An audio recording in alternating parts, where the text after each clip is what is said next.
Hello, everyone. Welcome to yet another episode of Expert Speaks. Equity markets is going down. In India, it has corrected deeply. It is showing signs of going down elsewhere as well. We have lived with 0% interest rate for a long period of time. Now the interest rates are elevated. The focus is slowly shifting from equity to fixed income. The INR is depreciating against the dollar. So the audience is asking, are there fixed income opportunities in dollar space? Our job is to give you those videos, what you have really asked for. So today, to talk about the fixed income opportunities in dollar space, I have invited a very, very eminent guest speaker to this channel who will take you through the extraordinary benefits waiting for you in the fixed income in dollars. Stay till the end of this video and I will take you through a step-by-step process how you can create a wonderful yield by just focusing on fixed income. This is NRI Money Clinic for you, and I am Dr. Chandrakant Bhatt, your financial guide for a happy living.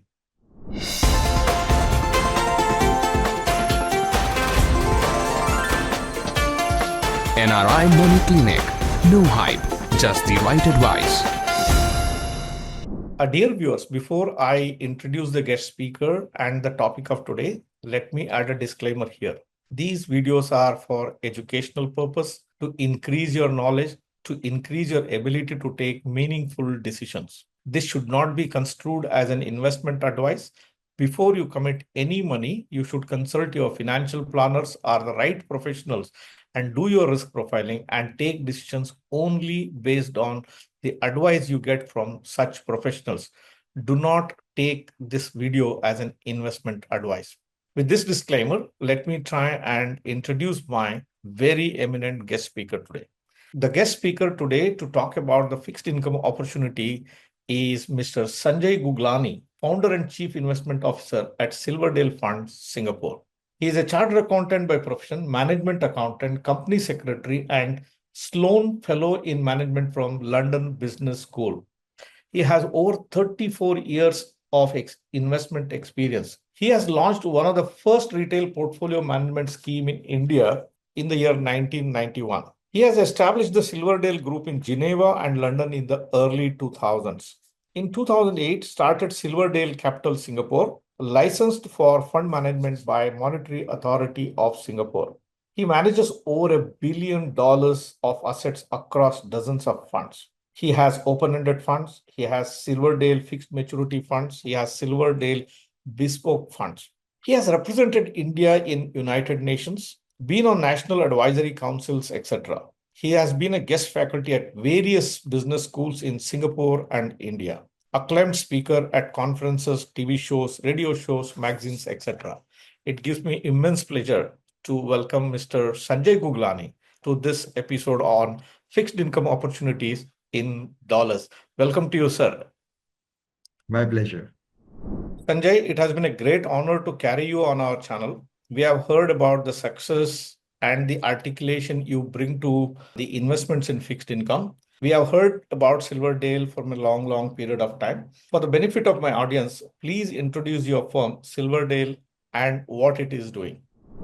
It's a pleasure indeed. As you mentioned, I'm the founder CIO of Silverdale Group. We started in early 2000 Geneva in London. In Singapore, we are a VCC fund. The beauty of having a fund and a fund manager in one place is very important for the investors, because from the investor point of view, it gives a much higher assurance of the quality of the reporting which comes to you. So there's not an arbitrage where the fund is in Bermuda or in Cayman and you do not know where the fund is, where the fund manager is. So the beauty here is both the fund and the fund manager are in Singapore. The other advantage in Singapore is the fact that, as you know, for certain funds in Singapore, if they qualify in terms of the 13U, as they call it, there is no withholding tax. As you know, when you invest into a US fund or a US ETF, this is approximately 30% withholding tax. While in case of Singapore fund, which is a 13U fund, there's no withholding tax. And the best portion is, of course, there's no tax on the investment income, which makes a huge sense, because when you don't pay tax for next 5 years, 10 years, obviously your return will be much, much higher. The advantage is there, and that's what is how we've been also structured in the things. And as Dr. Bhatt mentioned, we manage open-ended fund, which is the investment grade bond funds, the high yield bond funds, the India dedicated dollar bond funds. What we are best known in the market, of course, is for the target return funds. And hopefully we'll talk today about the target return funds. Very, very important to keep in mind that over a long period of time, the returns between equity and bonds are very much comparable. And hopefully we'll go in detail as we go further in our conversation today. And last but very, very important again is bespoke fund, which are the funds created exclusively for certain families, for the private banks, etc., to meet a certain objective. And we hope to talk about it more as we go further. Sir, thank you very much for introducing your firm. One doubt people get is we hear about big names like BlackRock, Templetons, and the bespoke names of this industry. But amidst all this, of course, you handle a big chunk of money. $1 billion is not a small amount of money by any stretch of imagination. But how does this niche fund house focus only on fixed income? Why you're focusing only on fixed income? Very good question. So see, today is the world where we can add specialization, and that specialization gives us deep insight. And on top of it is the strategy which we run. So in that niche strategy, and of course we'll elaborate more as we go further, in the short duration US dollar bonds, where we use leverage, we are the global leaders. So we are not leaders in all the aspect of it, but yes, in that niche, we are among the global leaders. So let me go step by step to explain this, how it works. See, typically people take concentration risk to get the returns. Approximately 70% return of a good equity fund comes from top 10 holdings. In case of fixed income, my upside is always capped to par value. So there's no reason for me to take risk, which is very strange, but people have to think a bit differently. In case of equities, I'm getting a fixed return, and therefore diversification is very, very important to us. The other thing to keep in mind is that people would typically either use a passive fund to get a fixed income sort of return, or they go down the credit curve. And problem with passive fund is very straightforward, which is that 92% of the active managers beat passive fund. In equities, less than 20% can beat the index, right? Right. Now, question is why? Once the investors understand why, they will determine what they should be doing. The reason the active funds are able to beat the passive funds is multiple reasons. The three very important reasons are this. Number one, 50% of investors in the fixed income world do not invest for profits.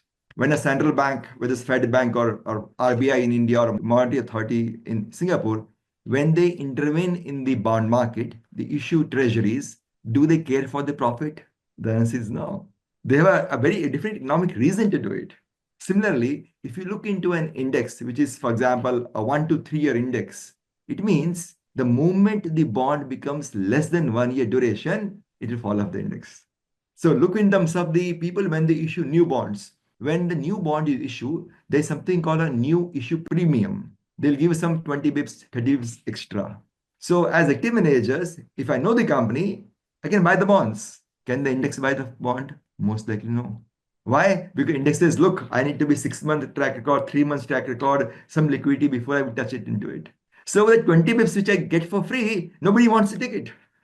So as I mentioned, two portions. See, first portion is in terms of active. That's the reason why active beats the passive. I've deliberately avoided slightly more sophisticated strategies in terms of what's basically called basis swaps and in terms of derivatives and currencies which can add value also, but we'll keep it for later to talk. The second thing is that, as I mentioned to you, most funds in the world are a long short fund. And long short fund by definition are leveraged. In equities, of course, you directly talk leverage, you call it FNO, right? What is future and options? It's a leverage. When you do commodities, do margin trading. What is margin trading? It's a leverage. In bond world, and you took the couple of names of the fund houses, if you look at the portfolio, they again are long short, 20-35% short. The only difference is this. Instead of going short in bonds, we go short in money market, namely take a borrowing or take a leverage. Now, this is a message for everybody who is on the channel. When you go short, the short position can go against you. There's no law says that if you go short, the prices have come down, price can go up. However, when you take loan, the loan amount can't change. If I've taken $100 of loan, it's $100. It can't be $150 for me tomorrow morning. Right? That's, of course, as we go further, you explain more, it's called risk parity. So from the risk parity point of view, we use prudential amount of leverage to get a return rather than taking concentration risk or rather being passive. And that's the key reason why we have been able to do very well in spite of competition being multiple time over us. And the proof of the pudding always is in the what we've delivered. So we have been the top decile fund in the world for almost 15 plus years now.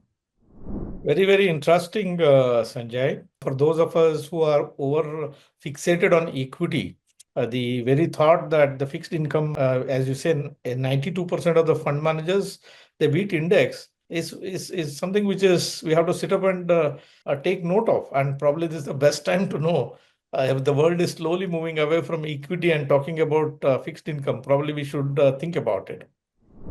The world was so much focused on equity, and suddenly the season has changed. From equity, people are talking about fixed income.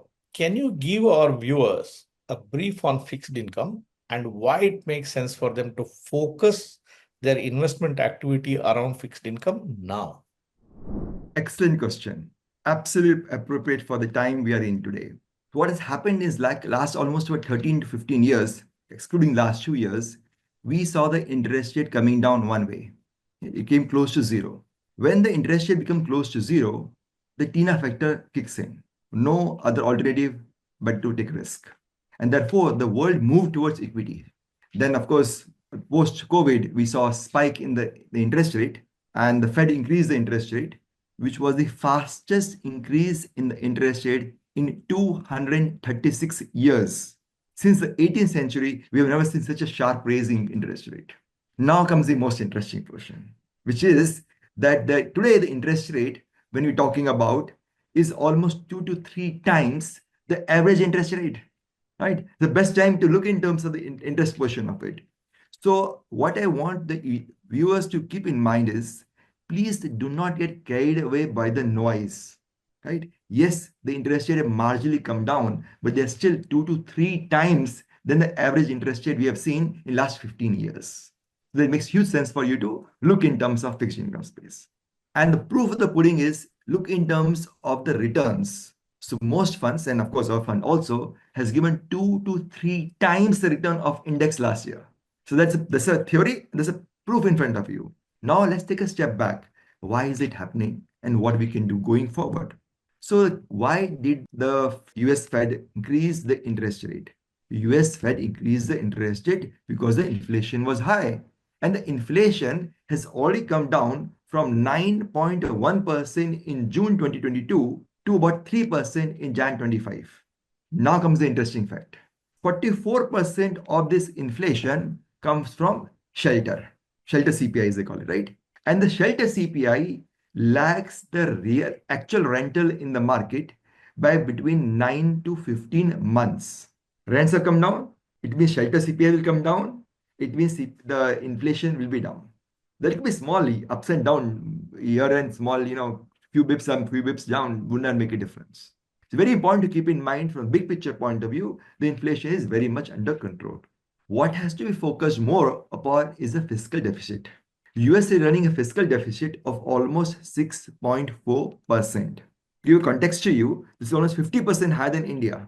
So what do you call about that Mahatma Gandhi ruler, like, no, that all the, I've heard names of those ruler Yojana and, Garib Yojana and Indira Gandhi Yojana, Rajiv Gandhi Yojanas, that all the Rahat Karyas which you call about India. Imagine US is doing 50% higher in percentage term than India does at that level of GDP. Now, this is very, very important because what Trump is saying now can actually increase the fiscal deficit from 6.4% to almost 7.1 to 7.7%. To give context to you, the amount of fiscal deficit which was in Biden regime, that was more than the COVID time, more than World War II, more than World War I, highest ever in the history of US, except the Great Depression 1930s. So this is something to be careful about. Now, why did I give background to you of this? The reason I gave background to you of this is because the long-term neutral interest rate in US have increased from 2.5% to 3% before Trump came into being elected.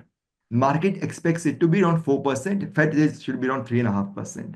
This is very, very, very important. And I want the investors to mark it down because this is going to haunt the world from Q3 of this year onwards for many, many years to come. What it basically means from layman language is this.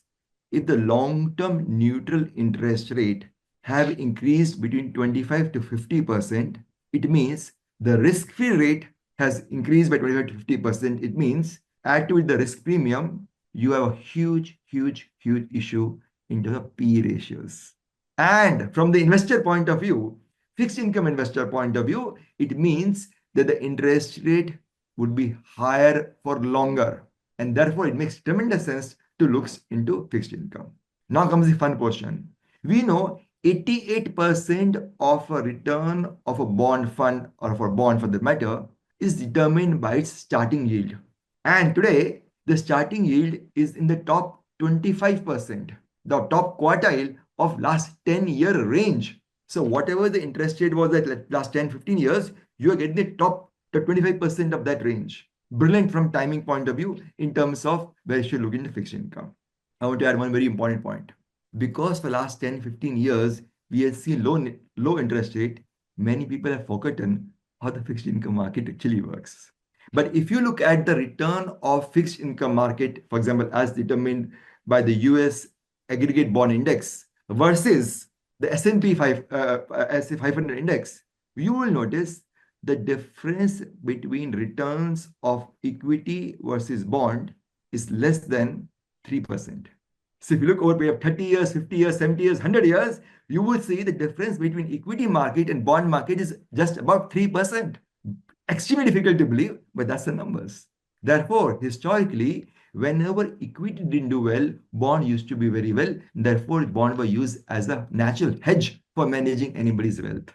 It got distorted because of the COVID and 2008 crisis, but there was distortion. We are back to the same level. So takeaway to you is that the bond yields today are in the top quartile. The starting yield is the best indicator of potential return. And this return can be further enhanced by leverage. And it's very, very important for you to capture those higher yield as on today. Sanjay, I was talking to one another fund manager. We were comparing Indian markets performance versus US market performance over longer periods of time. The fund manager mentioned to me that the long-term returns given by the US markets in dollar terms is in the range of 7%. Let's forget what happened in the last 3-4 years for whatever the reason.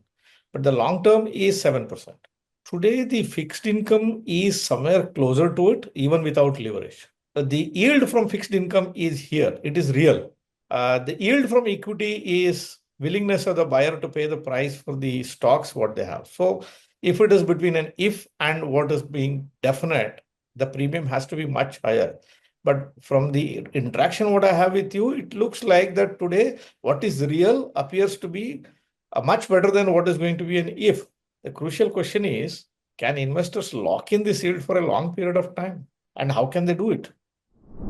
Absolutely, yes. The investor should lock in, as a matter of fact. Of course, please do refer to your financial advisor in terms of your profile.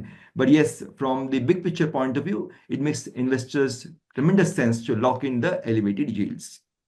The important thing to keep in mind is this. While the bond prices can also fluctuate, on maturity, you get a par value bonds, right? So from that point of view, it makes tremendous sense to lock in the elevated yields. Now, the advantage of using leverage is that you can even enhance this return further. So to give a color to you, so if I were to get X return in a bond, if I can leverage it, I can get X plus Y return in the bond. Right? Of course, there's some caveats in terms of leverage, and we'll talk further as we go further. But yes, it makes tremendous sense for you to lock in these returns today, whether in terms of bond itself or by using certain fixed maturity funds. So what you mean to say here is somebody buys a bond in a simple term. The price of the bond can oscillate up or down depending on the tweet of Trump or some interest rate cycle or oil, whatever it is. But if you are able to hold on to this bond till the date of maturity, whatever that is, whether it's a fund's maturity or individual bonds maturity, then you can as well forget the volatility of the price of the bond and keep, enjoying the coupons that you get. And there is a ways and means of leveraging it, wherein which the yields can be further enhanced. Is my understanding correct? Correct, sir. So let me put this way around. When people put money into fixed income world, people expect a fixed return. And people get at times disillusioned because the NAV of the fund can fluctuate because of the market reasons. But as you alluded to it, if you were to hold till maturity, you get the par value. Therefore, it doesn't really matter to you in the interim period. So what you told is correct. Either we look in terms of buying a bond and holding to maturity, you get the par value back, or to invest into a close-ended or a target return or fixed maturity fund. Sanjay, I know that you have these close-ended funds, and a lot of our clients have also invested in that fund through various means. But for the understanding of my wider audience, can you tell how do you arrive at this target return fund, the salient features, why it makes sense, and why it is probably much safer for someone to invest in these close-ended funds than as an open-ended fund? The difference between, think my audience is somebody who are the beginners. You have to get down to their level and explain this concept. What I will do, I will share with you is this. As per the Bloomberg report of, I think it was August 2023, the chances of a 5-year portfolio achieving its target is close to about 92%, which means you have very high assurance if you were to invest into a fixed maturity fund. Now, what's a fixed maturity fund? It's very straightforward. It gives you certainty as in case of a bond. It gives you predictability in terms of cash flow you will get. At the same time, it gives you diversification benefit as it is up in case of fund. So certainty of a bond, diversification of a fund. And because it is a fixed maturity fund, therefore the chances of too much of transactions will be lower. Right? We buy certain bonds, we like to hold till maturity, practically speaking. So obviously the transaction cost to the fund is lower, which means high return for you. Now comes the beauty of all, which is in terms of being able to enhance the return using leverage, right? So the key thing to keep in mind is that the distinctive feature of a fixed maturity fund is irrespective of the market, you get the return which you are targeting across out there. Of course, as long as there's no default effect out there. And the proof of the pudding is that, for example, the funds which we had issued in terms of in COVID times, our fund gave something like 20-25% return. What was the target to the almost the last decimal when the market was down by 15% odd, right? So this is to give an example to you how the fixed income funds worked. Yes, I should also admit that, if you are investing into a close-ended fixed maturity fund, then your upside is also capped. Right? So if fund is targeting 9% return, you will never get 15% return. Right? So 9 means maybe 0.25% up and down. It can be never be 9.5, it can be 8.5. Any fund who can give you 10%, it means he's not adhering to the mandate. The mandate is very clear. If we are supposed to give you, say, 9%, we should stick to only 9%. And therefore, as the duration of the bond fund comes down, the risk should be reduced. So with a 4-year fund, after 1 year, it becomes 3-year fund. After 1 year, it becomes 2-year fund. As the duration of the fund comes down, the volatility of the bonds comes down, the risk should come down. And that is how it will help to make a better proposition for the clients. Very interesting concept, Sanjay. Let me explain in my words what I understood for the benefit of my audience now. So audience has an option to buy a bond. You can pick up a bond of your choice, whatever the yield, whatever the rating factor on that. One problem you might get into is you may be having a concentration risk of this bond defaulting or whatever is happening. All your money gets logged into one single bond or two bond, depending on what amount of money you have. However, if you get into a target return fund, which is something like a FMPs, which are there in India prior, so you have an option where the fund manager manages two things simultaneously there. One, the duration of the bond. As the maturity comes closer, he keeps on reducing the duration, which means he manages the risk on the face value of the bond being different at the maturity. This is number one. Two, because it's a fund, your entire amount of money will not be put into one single fund. Rather, it is spread over 25, 30, 50, whatever is as per the mandate or what the fund manager thinks. So there is a diversification. There is an active management of duration of the fund and making things a smooth landing when the maturity date comes, all along maintaining the yield. Is my understanding correct, Sanjay? Absolutely correct, with two important more adjuncts to it. Number one, unlike the Indian FMPs, which we was earlier, these funds are much highly diversified. So just to give color to you, with due regards, of course, typical FMPs in India would have 5, 10, 15 bonds. Typically, we would have FMPs which have 50 bonds, 50 bonds, 60 bonds. And the beauty of that having such a large number of bonds is that you get much more stable portfolio and much higher assurance of return. And God forbid, even if something was to going wrong, it doesn't hurt you much. I always tell to my investors, look, the fact that we didn't have a default in any of our FMP in last 17 years, it does not mean I cannot have a default. But God forbid, even if it happens, remember, if I invest only 1% or 2% into a bond, it wouldn't kill me. People may not even realize that a default because of the exposure limits. Yeah. So that's a very important thing to keep in mind. The second thing to keep in mind is that, remember, when I'm talking about the FMPs in the global scenario, I'm talking FMPs based on US dollar bonds. These bonds are highly liquid bonds and tradable bonds. In our case, for example, we ensure 100% of bonds are bonds which are rated by S&P, Moody's, or Fitch only. We would not put the internally rated bonds or shadow rating bonds into the portfolio, which gives a huge amount of assurance to the clients that yes, quality of bond is very good. And as mentioned to you, the reason for it is that if I want to come out of the bond, in theory, I can come out of the bond in less than 1 hour. Yeah, in reality, of course, I take maybe a day or 2 days, but if I want to sell, I could sell the entire portfolio immediately. That's the beauty of being in terms of the global US dollar market where we are focusing on in terms of doing an FMP.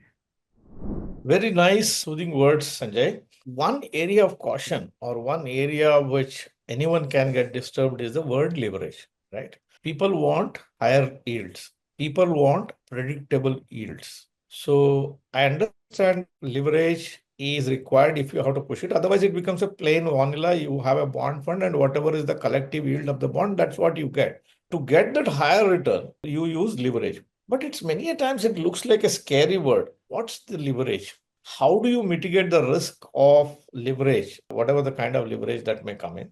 Is it a skill of a fund manager, or is it an adventure of a fund manager, or is it the fund manager at his creative best to use leverage appropriately? I can say for sure, probably it's a mixture of all the three. Leverage is actually a scientific tool. And as in case of any tool, we should know how to use it. As our great friend has always told, people should learn compounding. Those who learn, they can earn it. And those who don't learn, they have to pay it. So something similar to here. So let's divide the answer into a few parts. First and foremost, what do most investors do to increase the return? They would take concentration risk. And as I mentioned earlier, as a fixed income manager, there's no logic for taking concentration risk. If I'm buying a 2-year bond, whether it's of Microsoft or whether it is of Apple, it doesn't matter. I doubt any of the two companies get bankrupt in next 2 years. So why should I buy only Apple bond, not Microsoft bond? Number two, people will try to increase return by going down the credit curve. People will go take a risk by doing a long-term bonds. Man, say that no. What you do is this. Look at the index. You first increase the quality of your portfolio even better than the index. Reduce the risk. Reduce the duration of your portfolio as compared to index. Reduce the risk. Increase the quality in terms of diversification in the names you have as compared to the index in the percentage wise. Reduce the risk. And then add leverage to bring the risk almost equal to as the index risk, and your return would increase by 20 to 30%. So for the same level of risk, by adding leverage, you can increase the return by 20 to 30%. For the people that are mathematically inclined, what happens is that the risk parity moves up on the efficient frontier. There's a scientific reason behind it. The key problem with people is that they may not even try to go deeper into it. Why does it work? I'll give you another example to you. So when the Black-Scholes sector was invented, people were very much charmed with something called a balanced fund. Balanced fund, as you know, Dr. Bhatt, is a fund which has 60% equities, 40% debt. Everybody in the world uses balanced fund. It could be 60-40, it could be 50-50, 35-55, but it's all a variation of balanced fund. When less than 20 years, they realized that the so-called balanced fund, 80-85% return comes from equities.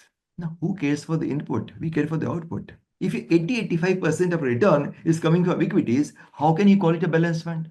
And that was the motivation for people to understand what's a better way to do it. And that's why they realized in the academia that if you actually use leverage, you can get a higher risk-adjusted returns.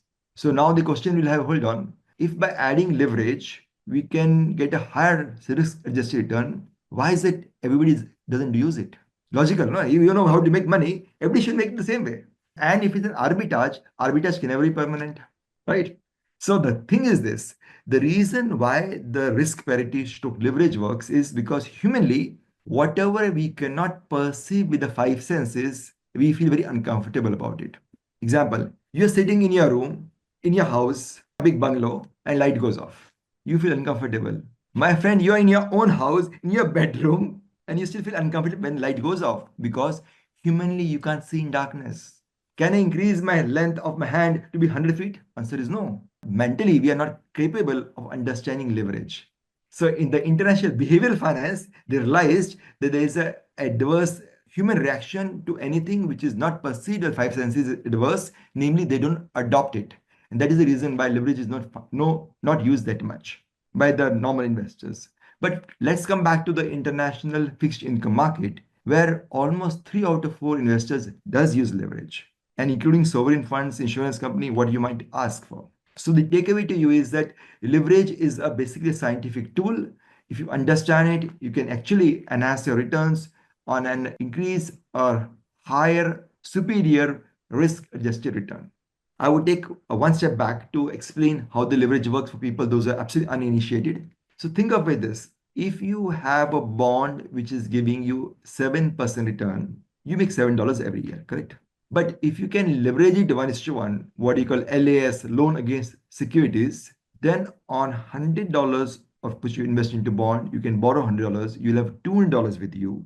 On $200 at 7%, you'll make $14 as income.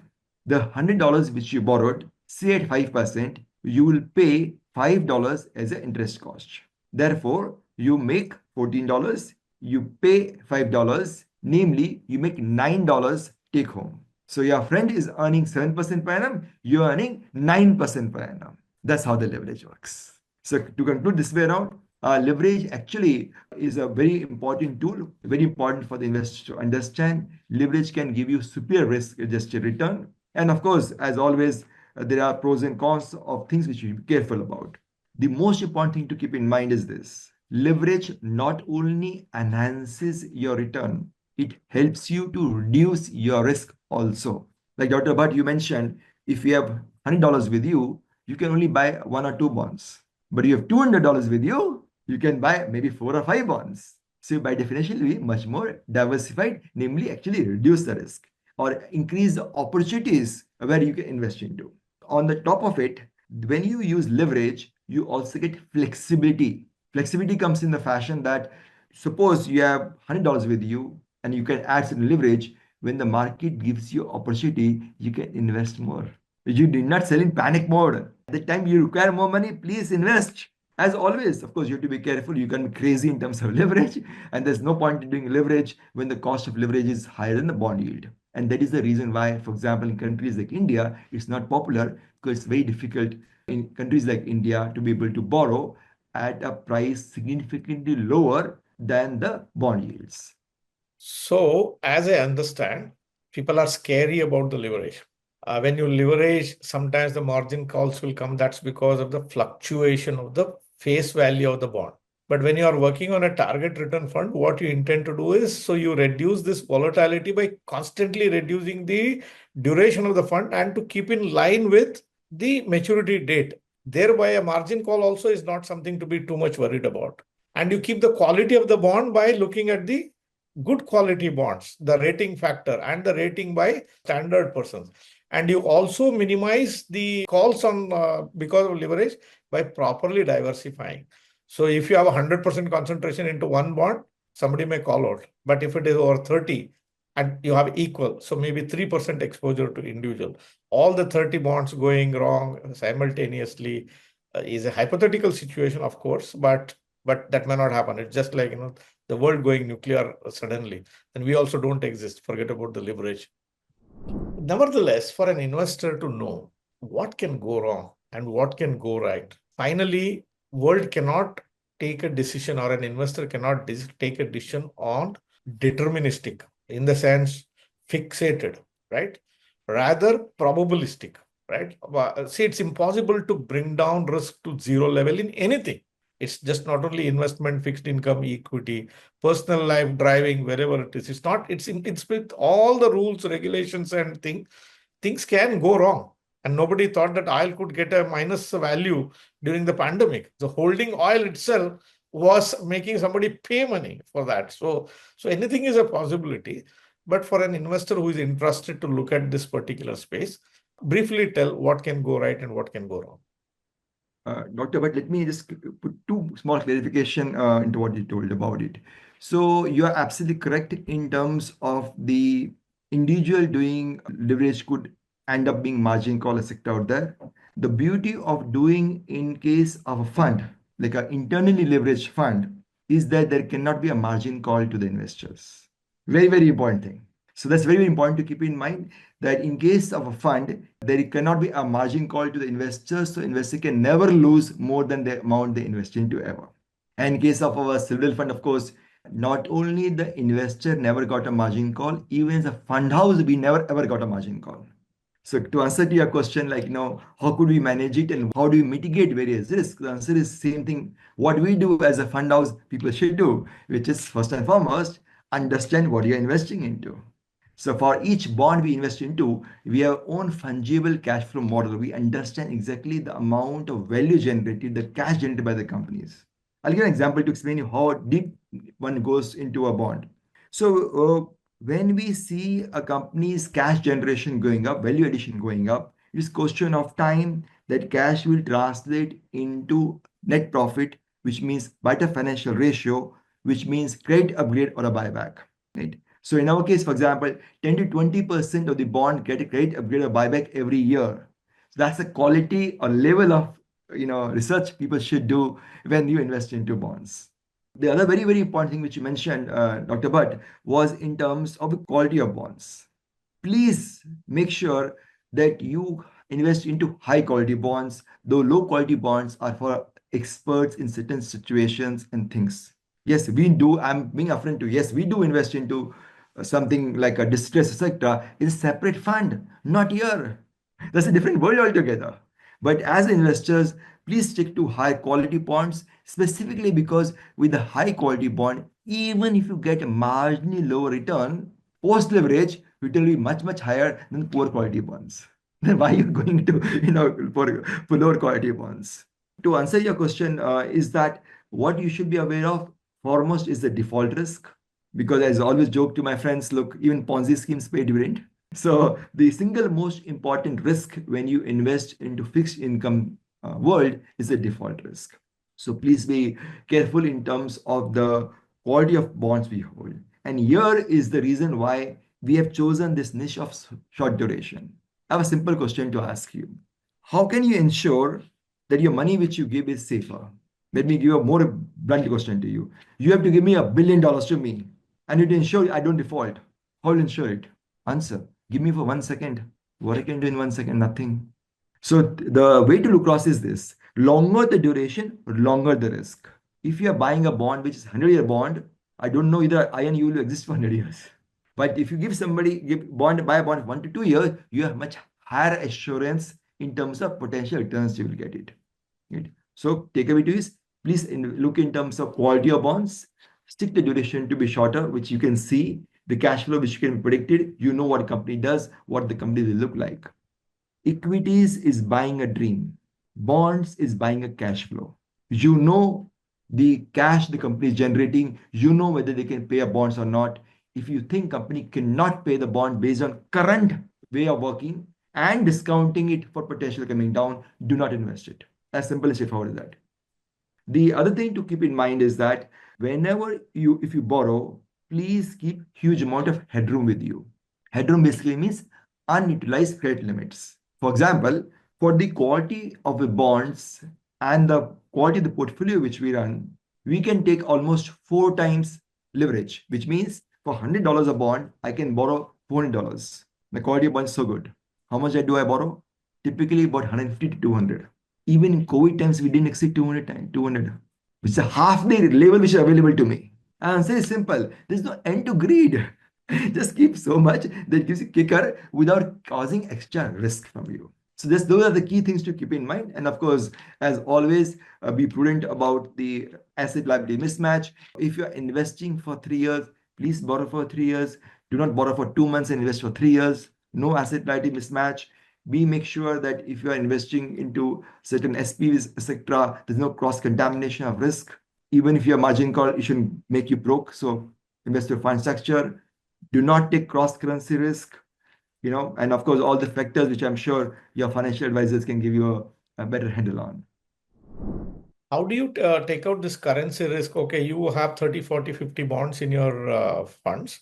You mean to say I will not get into currency risk. I will invest only in a US dollar denominated bonds only, not a rupee bond, not a South African rand or some other currency. That's what you mean to say. You take out the currency risk? Absolutely correct. My point is this, look, we should always take the risk which we understand and which we can manage. How many people would know in terms of what should be the currency parity between Chinese yuan and Indonesian rupiah? Don't go there. The good old principle, when in doubt, stay out. So the key point is this, in the current world specifically, US dollar bonds are giving one of the high returns in the entire world. Why bother looking elsewhere? If you ever want to invest into a cross currency, please hedge your currency risk. And for the global investors, those who are dollar investors, be extremely careful when you invest into emerging market countries, including India, because the currency of emerging markets, by definition, should always depreciate. I want to highlight this point because a lot of people feel patriotic about it, like my country is doing well, my currency should appreciate. The answer is no. Stronger the country, weaker the currency. Stronger the country, weaker the currency, because if your currency is weak, you can export more. The entire world wealth comes to you. Or to put in economic terms, the reason the emerging markets are supposed to be emerging markets because the growth rate is higher. The necessary byproduct of higher GDP growth is inflation. The typically way the inflation manifests itself is in depreciation of the currency. So if you honestly believe with the hand of the heart that the country is going to be growing at a higher pace, then you have to agree the currency should depreciate, right? So no incentive for me to invest into emerging market currencies. There'll be, of course, fluctuations small up and down that I'm not worried about 1-2% up and down here and there. A couple of questions in my mind. There is somebody who is retiring, who wants an income. Let's say there are clients who want to stay in Dubai because they don't want to come back to India. They are high net worth, super high net worth individuals. But the issue that they face is, where will I get my cash flow to fund my retirement cash needs? Now, if somebody invests in this target return kind of a fund, do you have an option for them to get paid at periodical intervals of time? Can it be something which they can look as a predictable cash flow? Is that possible? Absolutely, yes. And in case of our funds, we are very interesting from 2 points of view. Not only, for example, in case of a target return fund for 4 years, you get something like about $7 per annum as dividend, which is paid on a half-yearly basis. What we do in case of fund is we make the dividend amount in absolute terms. So it's $3.50. It's not 3.5%. Because if I give 3.5%, it could still be marginally up and down depending on the market. But if I'm talking $3.50, you have a certainty of returns. So the answer to you is yes, a target return fund can definitely have a dividend option. A dividend option typically could be half yearly. And in terms of depending on the fund house, they can even be talking about a fixed amount of dividend and the percentage of dividend, which is brilliant news for people of the segment you talked about. Dear viewers, as an extension of our service, we are in the process of making arrangements to make available dollar fixed income for those people who are looking for it. If you are somebody who is looking for possible solutions around it, we have a team of experts who can help you on this. If you have an interest, all that you have to do is our contact numbers are given in the description box below. We have provided a link there which will take you to the WhatsApp. Just type fixed income in dollars and send it to us, and we'll pass it on to the concerned experts who will evaluate your case, do a risk profiling of you, and suggest what's that suitable to you. So why delay? You can make best use of the current opportunity which is there in the world right now. Coming back to the discussion, Sanjay, fixed tenure funds have 3.5, 4 years kind of a period of time. What happens after that? Should he take out the money, or your fund again gives one another opportunity they can roll over? How does the system work in such a case? Of course, the future returns cannot be predicted. It's a function of what happens in the economy. That I give it. But should I take out the money, do the documentation again, come back? Or is there a possibility they can just roll it over and enjoy the cash flows? The answer is that they can actually roll it over. To be fair, about 70 to 90% of investors actually roll over it. Let's do the maths to explain this to you. Suppose the fund is giving, say, about 9% return. So in about 4 years, it'll give it 36% return. So the $100 becomes 136. So what happens is that the fund house give an option that if you want, you can reinvest it $136 for next period of 3 to 4 years, whatever that time the FMP is giving return of. Now, the reason to do that is very, very interesting. The reason to do that would be that if you opt for it and the fund rolls it over, technically, legally speaking, it is an extension of the fund. Therefore, there's no tax incidence. Okay. Because the ISIN number doesn't change. The ISIN number is same. So because ISIN number is same, from the tax authority point of view, there is no tax incidence. So 100 becomes 136. 136 is invested, say it becomes 180. Is it invested, it becomes 250, and so on and so forth. So there are people, those who have rolled over 2 to 3 times, which means for 10 to 12 years. And which means for 10 to 12 years, you're having zero tax incidence. So the answer to you is yes, it's definitely possible for people to roll it over. Just to remind to you, the investor has to take a positive action in terms of wanting to roll over. The default action from the fund point of view would be to pay the money. So it's not the fund can roll over, you can roll over if you want, and then opt for it and get it done.